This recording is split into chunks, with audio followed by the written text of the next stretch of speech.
Chers quinцéennes, chers quinцéens, cela fait presque 2 ans que vous m'avez fait confiance avec mon équipe pour un nouveau mandat municipal.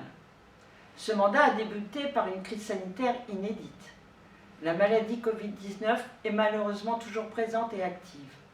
Elle bouleverse encore de façon pesante notre quotidien. Je salue particulièrement les soignants, toujours très mobilisés, et les services des hôpitaux publics qui s'adaptent à la gestion de situations critiques. Je pense aussi aux associations caritatives, aux aides à domicile et à l'ensemble des quinçéens qui, grâce à leur engagement et à leur sens civique, veillent à ce que leurs proches ou leurs voisins ne manquent de rien. Je remercie aussi les directeurs d'école et les enseignants qui, malgré des protocoles sanitaires draconiens, poursuivent leur mission d'enseignement. Et enfin, je remercie l'ensemble des services municipaux qui mettent en place les protocoles sanitaires en mobilisant toute leur énergie.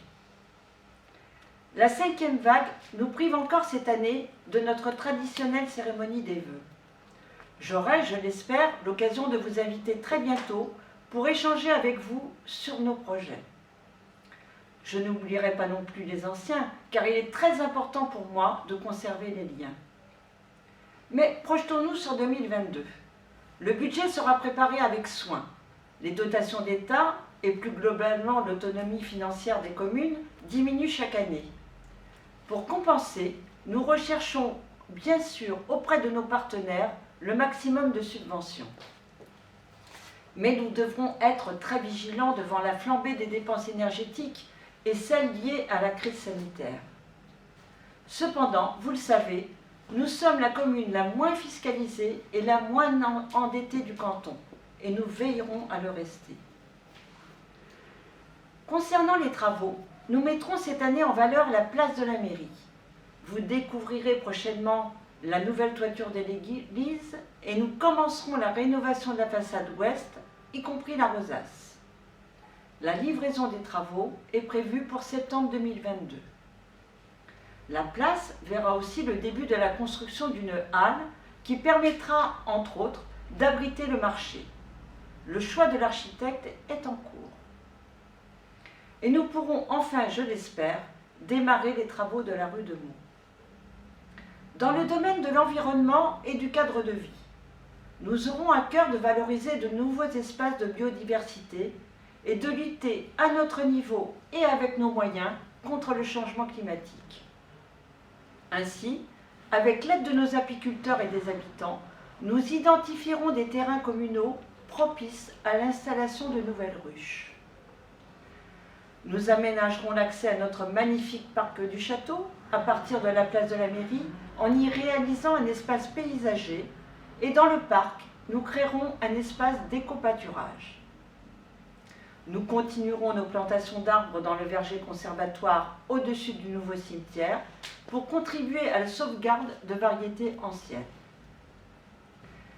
Dans le domaine de l'éducation, vous découvrirez à la mairie les esquisses de l'extension du centre de loisirs du château avec un espace dédié pour le club ado. Un projet sera construit avec nos ados sur les problématiques actuelles. Nous engagerons la réflexion et les études nécessaires pour réorganiser le groupe scolaire de la Dimeresse.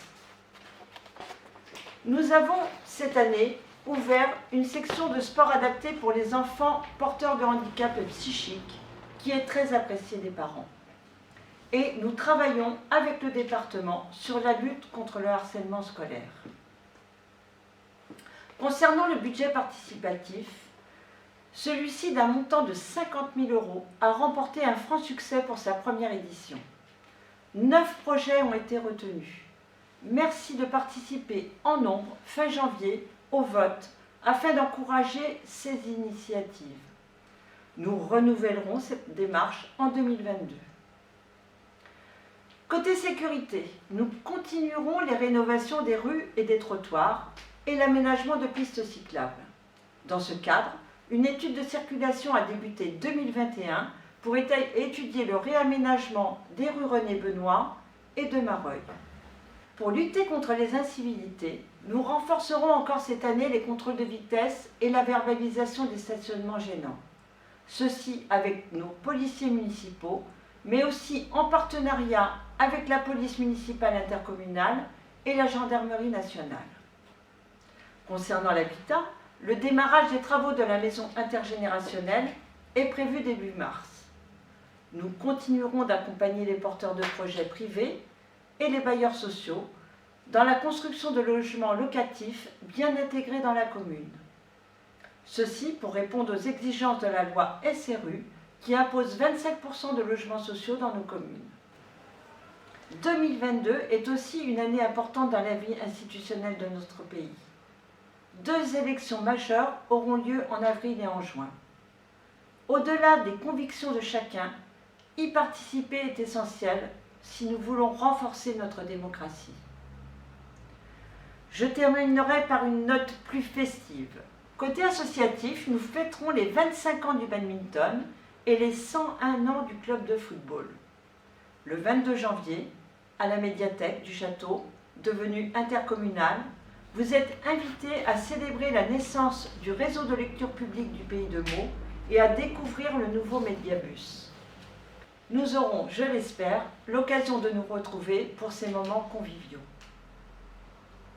Je voulais vous dire aussi ma fierté de servir notre belle ville de Quincy-Voisins, entourée par une équipe d'élus enthousiastes, des services municipaux compétents, à votre écoute et à votre service. Tous ensemble, nous vous souhaitons une belle et heureuse année 2022. Bonheur et santé pour vous et vos proches. À très bientôt et prenez soin de vous.